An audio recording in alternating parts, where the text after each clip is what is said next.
করে কত লক্ষ কোটি টাকা এখানে আমাদের বাংলাদেশের জন্য নির্দপ করে, সেটা আমরা বক্তব্য দিচ্ছি মিডিয়া ভাইদের মাধ্যম দিয়ে আমাদের প্রধানমন্ত্রী এবং আমাদের ভোটের দ্বারা যারা মন্ত্রী পরিষদের সংযোগ হয়েছেন, বিরোধী দলের প্রধানমন্ত্রী এবং সরকার দলের প্রধানমন্ত্রী, ওনাদের এই আমাদের বক্তব্যগুলো দেখার এবং পড়ার এবং শোনার সময় হবে কিনা।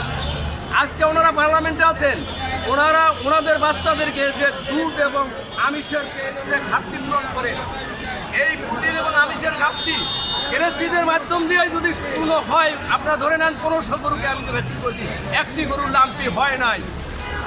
এই 1500 গবাদি পশুর মালিকের কাছে শুনে আজকে আমার যেখানে 26,000 গবাদি পশু আছে আমার ইউনিয়নে, সেখানে এই 26,000 লোকের মধ্যে 1500 লোকের আমি ভ্যাকসিন করেছি। এটা কি বাংলাদেশের জন্য উন্নয়ন নয়?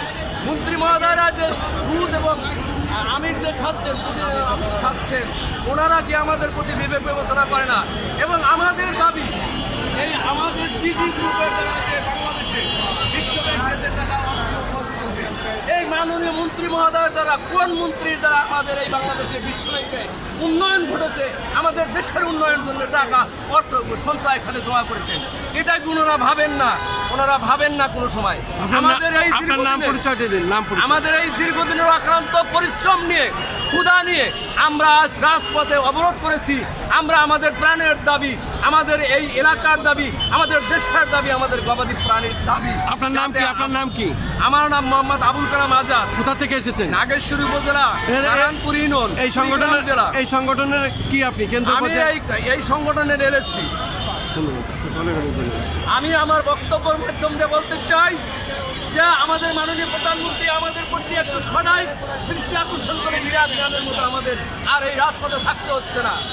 আমাদের দাবি, প্রতিটা ইউনিয়নে মানুষের হাসপাতাল আছে, ক্লিনিক, কমিউনিটি ক্লিনিক আছে, চালু আছে, বর্ষ আছে।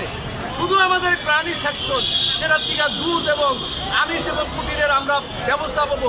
মন্ত্রী মহোদয়ের সন্তানরা বিকল্প হতে পারে এই সমস্ত কাজের জন্য, এই সমস্ত আমিষের ঘাটতির কারণে, কুটিরের ঘাটতির কারণে, সেখানে তারা নজরদারি করছে না।